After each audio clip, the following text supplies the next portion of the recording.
오늘 우리들에게 주시는 하나님의 말씀은 시편 137편 1절에서 9절의 말씀입니다. 시편 137편 1절에서 9절의 말씀, 제가 봉독하도록 하겠습니다. 우리가 바벨론의 여러 강변 거기에 앉아서 시온을 기억하며 울었도다.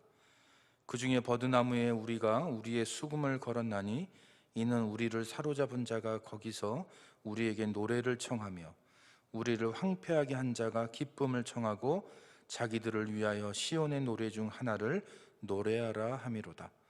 우리가 이방 땅에서 어찌 여호와의 노래를 부를까? 예루살렘아, 내가 너를 잊을진대 내 오른손이 그의 재주를 잊을지로다. 내가 예루살렘을 기억하지 아니하거나 내가 가장 즐거워하는 것보다 더 즐거워하지 아니할진대 내 혀가 내 입천장에 붙을지로다. 여호와여, 예루살렘이 멸망하던 날을 기억하시고 에돔 자손을 치소서. 그들의 말이 헐어버리라 헐어버리라 그 기초까지 헐어버리라 하였나이다. 멸망할 딸 바벨론아, 내가 우리에게 행한 대로 내게 갚는 자가 복이 있으리로다. 내 어린 것들을 바위에 메어 치는 자는 복이 있으리로다. 아멘. 우리는 얼마 전부터 교회에 모여서 제한된 숫자가 예배를 드리기 시작했습니다. 처음 모였을 때는 예배당에 모이지 못하고 우리가 늘 식사를 하던 텐트 아래에서 예배를 드렸습니다. 예배당이 아니고 식사를 하던 곳에서 예배를 드려도 몇 분은 너무 감격해서 예배를 드리는 내내 우시는 분들이 계셨어요. 또 2주 전부터는 우리가 낮아진 기온 때문에 본당에 모여서 예배를 드리기 시작했습니다. 본당에 8개월 만에 모여서 예배를 드릴 때도 몇몇 분들이 정말 감동해서 예배를 드리는 내내 우시는 분들이 계셨습니다. 저에게도 그런 모든 장면들이 감동이었고 또 감사의 제목이었습니다. 우리가 이렇게 팬데믹 기간 동안에 예배당에 모여서 예배하기를 간절히 원했던 것처럼 이스라엘 백성들도 그들이 원래 예배를 드리던 성전에서 예배를 간절히 드리기를 원했던 그런 시기가 있습니다. 자, 우리가 잘 아는 것처럼 기원전 587년경에 바벨론이라는 제국에 의해서 남유다가 멸망을 당합니다. 예루살렘이 무너지고 또 예루살렘에 있던 성전도 무너지게 되지요. 그 당시에 바벨론이라는 제국은 가장 강력한 국가였고, 그래서 남유다는 바벨론에게 조공을 바치면서 근근히 생명을 유지하던 아주 힘없는 나라였어요. 그런데 결국은 바벨론에게 멸망을 당하게 됩니다. 멸망을 당하는 걸로 끝나는 것이 아니고 남유다 백성들 중에 엘리트 집단, 왕족, 귀족, 지식층이 바벨론의 포로로 끌려가게 되죠. 또 이들에게 가장 충격적이었던 것은 바로 예루살렘 성전이 바벨론 군대에 의해서 무너지는 사건이었습니다. 자, 우리가 이런 충격적인 일을 겪으면 어떻게 됩니까? 생각을 하게 됩니다. 왜 우리가 이런 일을 겪게 됐을까? 하나님은 진짜 살아계실까? 우리는 하나님의 백성인데 왜 우리들에게 이런 일이 벌어졌을까? 하나님의 성전, 예루살렘 성전에는 하나님이 계시는 곳인데 왜 하나님이 계시는 그곳은 저렇게 힘없이 무너졌을까라는 고민을 하게 되죠. 우리도 지금 팬데믹 상황 속에서 고민을 합니다. 우리가 어쩌다 이렇게 됐을까? 우리는 신앙인으로서 어떻게 하나님 앞에서 신앙생활을 했길래 우리는 지금 이런 고통을 겪고 있는가? 그리고 우리의 자녀들은 과연 어떤 상황 속에서 이 세상을 살아갈 수 있을까? 이런저런 고민들, 생각들을 우리가 하게 되죠. 이스라엘 백성들도, 이 남유다 백성들도 그런 고민이 있었어요. 자, 이들에게는 어떤 의식이 있었냐면 우리는 하나님의 선민이다, 하나님의 선택받은 백성이다, 그렇기 때문에 절대 망하지 않는다라는 확신이 있었어요. 우리가 어떻게 살아도, 우리가 죄를 짓고 살건 뭐 제대로 살건 우리는 하나님의 선민이기 때문에 우리는 망하지 않는다. 예루살렘 성전은 하나님이 계신 곳이기 때문에 절대 무너질 수 없다. 그것은 누구도 건들 수 없다라는 그런 굳은 신념 속에 살아가다가 이런 일을 겪게 됩니다. 자, 어떻게 됩니까? 고민하게 되죠. 우리가 하나님의 선민인데 이런 일을 겪어? 하나님 좀 이상한데? 성전에는 하나님이 계시는데 왜 하나님이 계신 그곳이 저렇게 무력하게 넘어져? 이상한데. 이런 고민 속에 지금 남유다 백성들이 살아가고 있는 거예요. 아까 말씀드린 것처럼 남유다가 멸망당하고 나서 귀족들, 지식층들, 왕족들이 바벨론의 포로로 끌려갑니다.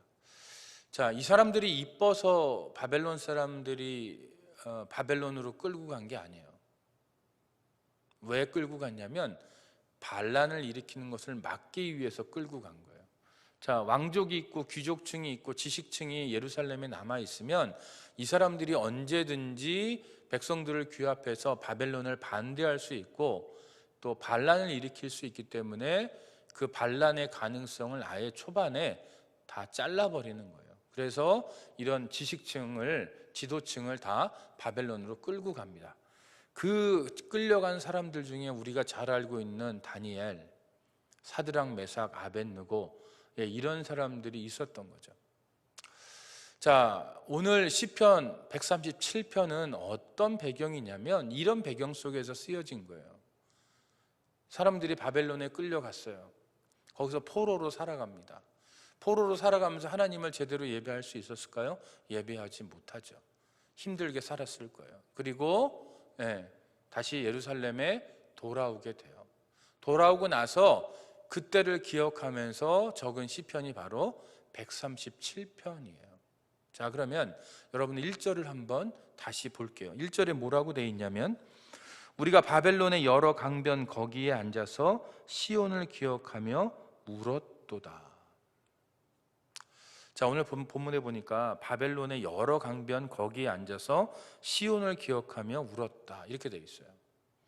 아마 여기서 말하는 이 강변은 유프라테스 강일 거예요. 이 바벨론 제국 안에 있는 가장 대표적인 강이니까 아마 그 강가에 사람들이 모여 있었던 것 같아요. 자, 그러면 거기서 뭐 하고 있냐면 울고 있어요. 왜 우냐면 시온을 기억하면서 울고 있어요.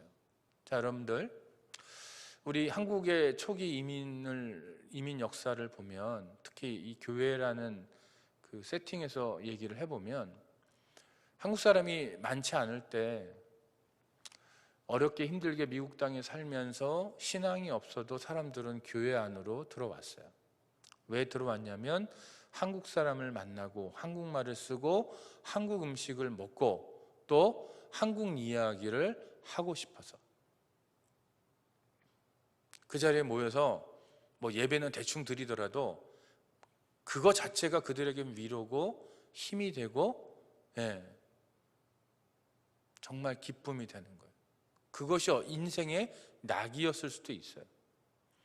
지금 남유다 백성들이 포로로 끌려와서 물론 포로로 끌려왔다고 해서 다 비참하게 산 거는 아닙니다. 역사적인 기록들을 보면 포로로 끌려와서요 장사를 잘해서 거부가 된 사람도 있어요. 다니엘처럼 고위직에 올라간 성공한 포로들도 있었어요. 그러나 아무리 고위직에 올라가고 또 돈을 많이 벌어서 성공하는 포로가 되더라도 그들이 전쟁 포로라는 것은 지우지 못해요. 아무리 성공해도 아무리 지위가 올라가도 아무리 좋은 음식을 먹고 있어도 그들이 전쟁 포로라는 것은 어쩔 수 없는 거예요. 우리가 이 땅에 살면서 이민자로 살면서 열심히 일하죠. 한국 분들 참 부지런하고 똑똑하니까 많은 분들이 성공합니다. 자녀들도 잘 됩니다. 그러나 우리가 여전히 이민자라는 그것을 지울 수 없는 것과 똑같아요. 그런데 이 사람들이 그렇게 포로로, 이민자가 아닌 포로로, 전쟁 포로로 살다가 강가에 모여요. 이 문화가 다르고 먹는 것이 다르고 언어가 다른 이곳에 전쟁 포로로 끌려와서 주눅 들어 살고 있는데 강가에 모여서 서로 얼굴을 본다, 기쁜 거죠. 서로에게 위로가 되죠. 정말 인생의 낙이 되고 에너지를 공급받는 그런 시간이죠. 그런데 이 사람들이 뭐 하고 있냐면 울고 있어요. 우는 이유는 뭐냐면 시온을 기억하니까. 시온은 어디냐면 예루살렘이에요. 이 사람들이 강가에 모여서 뭐 하고 있냐면요, 예루살렘을 기억하는 거예요. 그럼 예루살렘을 기억한다는 건 뭐냐? 예루살렘 성전에서 드렸던 그 예배를 기억하는 거예요. 그 예배를 기억한다는 것이 2절에 표현되어 있어요. 2절에 이렇게 되어 있습니다. 그 중에 버드나무에 우리가 우리의 수금을 걸었나니, 이렇게 되어 있어요. 여러분들, 버드나무에 수금을 걸었다는 건 뭐냐면, 자, 수금은 뭐예요? 오늘날로 치면 뭐 바이올린 정도 되는 거죠. 자, 그러면 여러분, 남유다 백성들이 이 수금으로 뭐 했을까요? 하나님을 찬양했어요. 하나님을 예배할 때 이 수금을 이용해서 하나님을 찬양했다고요. 그런데 지금은 어떻게 해요? 하나님을 찬양하던 그 수금을 지금은 어떻게 하냐면 그냥 버드나무에 걸어놔요. 악기는 연주하려고 있는 거예요. 그런데 이 사람들은 그 악기를, 그 수금을 연주하지 못하고 그냥 나무에 걸어놓고 쳐다보고 있어요. 뭐 하냐면 과거를 회상해요. 우리가 저 수금으로 하나님을 예배했는데, 하나님 앞에 나아가면서 저 수금을 켜면서 하나님의 이름을 부르고 기쁨으로 하나님 앞에 예배했는데, 우리가 지금은 저 수금을 켤 수 없다. 그리고 앞으로는 켤 수 있을까? 저 수금을 다시 연주해서 하나님을 높일 수 있는 날이 오면 좋겠다. 이게 이들의 마음이었어요. 여러분, 한번 생각을 해보십시오. 전쟁 포로로 끌려와서 눈치 보면서 눈칫밥을 먹고 있어요. 하나님을 마음대로 예배할 수 없어요. 하나님을 마음대로 찬양할 수 없어요. 예루살렘 성전은 무너졌어요. 이들의 삶 가운데 절망이에요. 왜 우리는 이렇게 됐지? 하나님을 버렸기 때문에. 하나님을 버렸기 때문에 지금 이들은 이런 삶 가운데 수금을 그냥 버드나무에 걸어놓고 그냥 쳐다만 볼 수밖에 없는 상황이에요. 그런데 이것도 비참한데 3절과 4절에는 더 비참한 이야기들이 나오기 시작합니다. 여러분들 3절과 4절을 보세요. 이는 우리를 사로잡은 자가 거기서 우리에게 노래를 청하며 우리를 황폐하게 한 자가 기쁨을 청하고 자기들을 위하여 시온의 노래 중 하나를 노래하라 함이로다. 우리가 이방 땅에서 어찌 여호와의 노래를 부를까?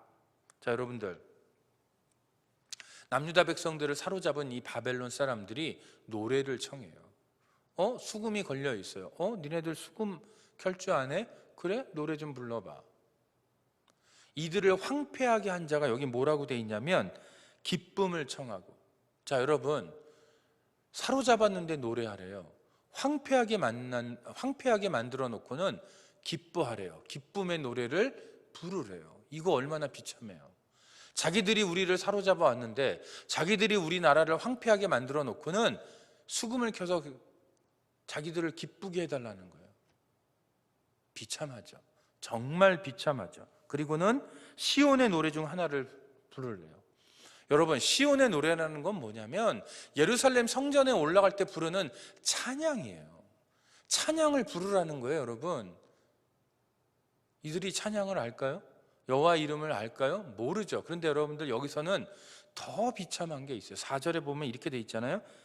우리가 이방 땅에서 어찌 여호와의 노래를 부를까? 이건 무슨 의미냐면 이런 거예요. 여러분, 과거에는 국가와 국가가 싸울 때 그냥 국가와 국가의 인간이 싸우는 걸로 끝나는 게 아니고 신과 신이 싸우는 거예요. 그러니까 지금 신의 관점에서 본다면, 종교적인 관점에서 본다면 어떤 거냐면, 바벨론이 남유다를 멸망시켰기 때문에 여호와 하나님이 어떻게 된 거냐면 바벨론의 신에게 진 거예요.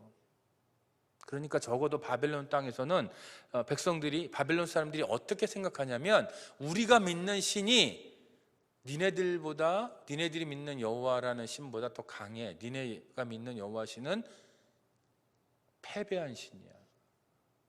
그런데 이방 땅에서 여호와의 이름을 부른다.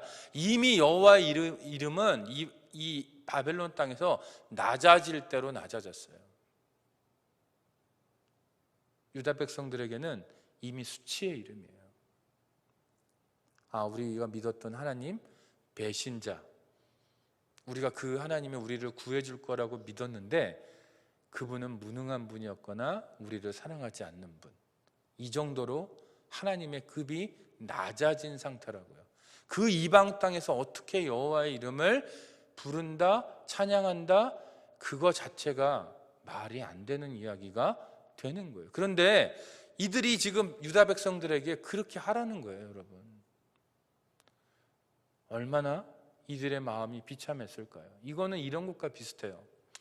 우리가 그 유대인들이 아우슈비츠라는 포로 수용소에서 겪었던 일들에 대한 영화들을 본 적이 있기 때문에, 또 이야기도 듣고 책을 읽은 바가 있고, 또 다큐멘터리를 본 적도 있기 때문에 그 이야기들을 잘 알고 있습니다. 독일 사람들이 얼마나 유대인들에게 만행을 저질렀는지 우리가 잘 알고 있죠. 그런데 그 다큐멘터리를 보면 이런 내용이 있어요.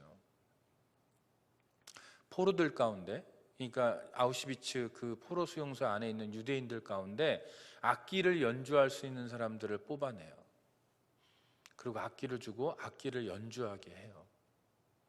이 사람들은 악기를 연주하는 팀에 들어가려고 애를 씁니다. 왜? 들어가면 죽지는 않으니까. 자, 그런데 이 포로로 끌려온 이 유대인들이 누구를 위해서 악기를 연주해요? 자기를 포로로 잡아왔고 죽이고 있는 독일 군사들을 위해서, 병사들을 위해서 악기를 연주해요. 얼마나 비참할까요? 그들을 즐겁게 하기 위해서 지금 악기를 연주하는 거예요.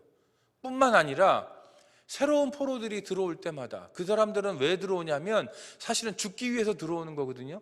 죽기 위해서 들어오는데 그 사람들이 들어올 때마다 환영하는 음악을 연주해요. 유대인들이, 그 연주팀에 있는 유대인들이 어떤 마음으로 그 악기들을 연주했을까요? 아마 비참했을 거예요. 마찬가지로 오늘 본문에 나타나는 이 3절과 4절에 있는 전쟁 포로로 끌려와서 바벨론 사람들을 위해서 하나님을 찬양하던 노래를 이 바벨론 사람들을 위해서, 남유다를 멸망시키고 포로로 잡아오고 황폐하게 만든 그 원수들을 즐겁게 하기 위해서 악기를 연주하라는 그 요구를 받았을 때, 이 남유다 사람들은 얼마나 비참했을까. 그런데 여러분, 이 모든 상황 속에서 남유다 백성들, 지금 포로로 끌려온 이 사람들이 무엇을 하고 있는지, 무엇을 갈망하고 있는지를 5절과 6절을 통해서 좀 봐야 돼요. 여러분들 5절을 보십시오. 예루살렘아, 내가 너를 잊을진데 내 오른손이 그의 재주를 잊을지로다. 내가 예루살렘을 기억하지 아니하거나 내가 가장 즐거워하는 것보다 더 즐거워하지 아니할진데 내 혀가 내 입천장에 붙을지로다. 자, 여러분, 이 사람들이 이렇게 비참한 상황에서 뭘 하고 있냐면 기억해요. 기억하고 있어요. 뭘 기억하느냐? 예루살렘을 기억해요. 다시 말해서 예루살렘에서 하나님께 드렸던 예배를 기억해요. 그런데 내가 만약에 손으로 익힌 어떤 재주를 잊을지는 몰라도 내가 예루살렘에서 드렸던 예배는 절대로 잊지 않겠다라는 거예요. 여러분, 우리가 손으로, 몸으로 뭔가를 익히면 오랫동안 하지 않아도 어때요? 잊어버리지 않아요. 우리가 그냥 초등학교 때 머리로만 공부한 거는 몇십 년이 지나면 잊어버립니다. 그런데 우리 몸으로 익힌 것은 잊어버리지 않아요. 내가 아무리 오랜 기간 동안 운전을 하지 않아도 다시 운전대를 잡으면 금방 운전하는 법을 알게 돼요. 내가 오랫동안 수영을 하지 않아도 옛날에 수영을 배운 적이 있으면 금방 수영을 다시 하게 됩니다. 그게 우리가 몸으로 익힌 것은 잊어버리지를 않죠. 마찬가지로 내가 손으로 익힌 것을 혹시라도 잊어버릴지라도 내가 예루살렘을 잊지 않겠다. 그러니까 이 사람들은 뭐 하고 있는 거예요? 수금을 버드나무에 걸어놓고 비참하게 울고 있는데 뭐 하고 있냐면 항상 예루살렘에서 드렸던 그 예배를 기억하고 있어요. 기억하고 있어요. 자, 그러면 여러분, 제가 전화 신방하면서 우리 교인들과 또 우리 교회 나오시는 교인들과 대화할 때 우리 교인들 마음 가운데 항상 무엇이 있었냐면 예배당에 모여서 함께 예배하고 또 교인들과 함께 교제하던 그 순간들에 대한 기억, 갈망이 있어요. 이제 빨리 이 상황이 끝나고 우리가 다시 예배당에 모여서 예배하기를 원하는 그 갈망, 마치 유대인들이 바벨론에서 드렸던 그 예배를 추억하고 기억하면서 절대로 내가 이거를 잊지 않을 거야 라고 고백하는 것처럼 우리에게도 그런 기억할 거리가 우리에게 있다는 거예요. 여러분, 비록 지금 유대인들이, 이 남유다 백성들이 바벨론의 포로로 끌려와서 비참한 삶을 살고 있지만 한편으로 생각해 본다면 그들은 참 복 있는 사람들이에요. 왜냐? 예루살렘에서 예배를 드릴 때 그 드렸던 예배를 그냥 머리로만 드린 것이 아니고 경험적으로, 체험적으로 하나님 앞에 예배를 드렸던 경험이 있기 때문에 그 예배를 여전히 기억하고 있는 거예요. 우리가 팬데믹으로 인해서 하나님 앞에 예배당에 나와서 예배를 드리지 못하지만 우리가 이 예배당에서 드리는 예배를 기억하고 갈망하는 이유는 우리가 이 예배당에서 은혜를 체험하고 하나님을 만나는 경험을 했기 때문에 우리가 그 예배를 기억하고 갈망하는 거예요. 그러면 우리에게는 복이 있는 겁니다. 그런 백성들에게는 복이 있는 거예요. 자, 그런데 여기서 또 다른 중요한 것이 있어요. 그건 뭐냐면 요한복음 4장에 가보면 예수님이 우물가에서 사마리아 여인을 만납니다. 그런데 그 사마리아 여인이 예수님에게 질문을 해요. 전통적으로 사마리아 사람은 그리심산에서 예배를 드려왔어요. 그리고 유대인들은 우리가 아는 것처럼 예루살렘 성전에서 예배를 드려왔죠. 그러니까 따로 예배를 드린 거예요. 이 여인이 예수님께 물어요. 하나님을 예배하는 곳이 이곳입니까? 아니면 예루살렘입니까? 그리심산에서 예배를 해야 됩니까? 예루살렘에서 예배를 해야 됩니까? 그런데 예수님의 대답이 뭐냐면 여기도 아니고 저기도 아니고 신령과 진정으로 예배할 때가 올 거다. 자, 여러분, 우리에게 지금 질문이 있어요. 이 여인의 질문처럼 우리가 그리심산에서 예배해야 됩니까? 예루살렘에서 예배해야 됩니까? 우리가 지금 온라인으로 예배합니다. 예배당에서 예배합니다. 그럼 어디서 예배해야 됩니까? 이 질문이 있어요. 그런데 예수님은 이 장소의 개념을 부정하세요. 그리고 예수님이 붙드는 거 하나밖에 없어요. 신령과 진정으로 예배해? 아니면 아니야. 이거밖에 없다라는 거예요. 자, 그러면 여러분, 그리심산이 중요한 것이 아니고 예루살렘이 중요한 것이 아니고 우리에게 중요한 건 뭐예요? 신령과 진정으로 예배하는 거예요. 우리가 지금 온라인으로 예배하고 있고 또 제한된 숫자가 본당에 나와서 예배하고 있어요. 그런데 엄격하게 얘기하면 그것은 하나님 앞에 중요하지 않고 우리가 어디서 예배하든지 간에 신령과 진정으로 예배하는 것이 더 중요하다라는 거예요. 온라인으로 예배하든 그래서 댁에서 집에서 화면을 보면서 예배하든 신령과 진정으로 예배드리면 그 예배가 의미가 있는 거고 내가 본당에서 예배할 때도 신령과 진정으로 예배할 때만 의미가 있다라는 거예요. 제가 요즘 전화 신방을 하면서 발견하는 게 있어요. 그건 뭐냐? 팬데믹이 지나가 한 6개월 정도 지나고 나서부터는 교인들 가운데 이런 반응이 나와요.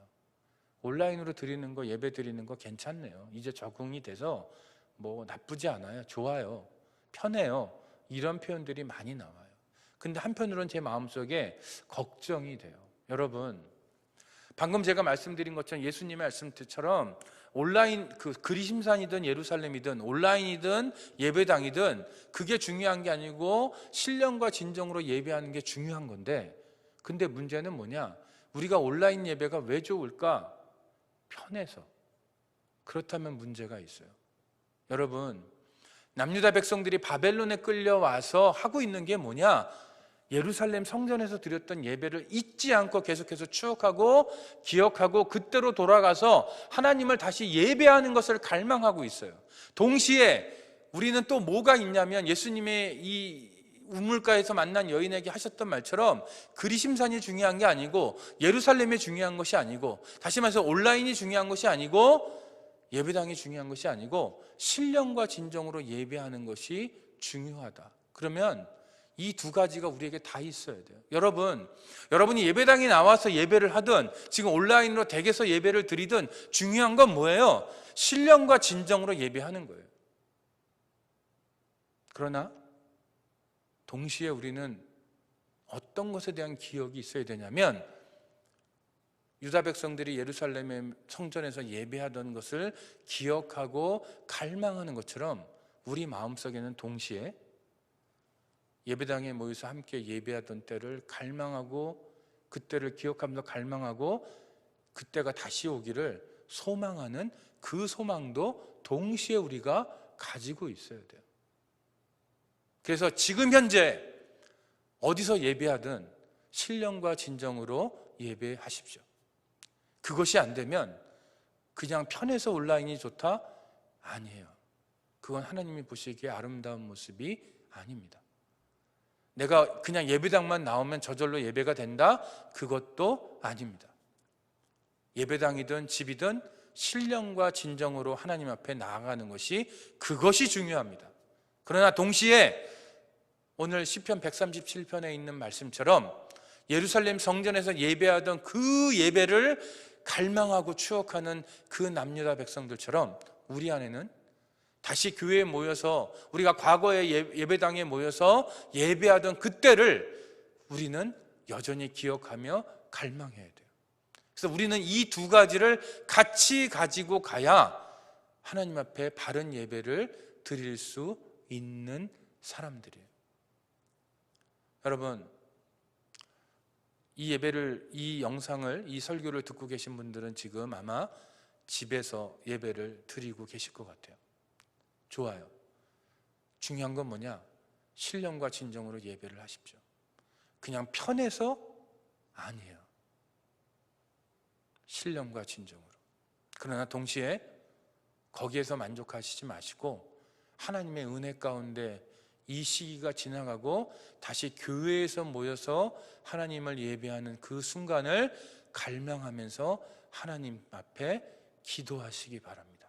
이 두 가지를 우리가 다 같이 가져갈 때 우리가 진정으로 하나님의 백성다운 예배를 드릴 수 있을 것으로 믿습니다. 같이 기도하겠습니다. 하나님 아버지, 남유다 백성들이 바벨론의 포로로 끌려가서 바벨론 땅에서 그 어려움과 힘든 일들을 겪을 때 그들이 울며 하나님 앞에 간절히 소망했던 한 가지, 예루살렘으로 돌아가 다시 그곳에서 하나님의 이름을 부르며 예배하는 것을 소망했던 것처럼, 우리가 지금 팬데믹이라는 이 코로나 바이러스의 포로가 되어 있는 이 상황 속에서 우리가 하나님을 다시 예배당에 모여서 예배하는 그 순간을 갈망하기를 원합니다.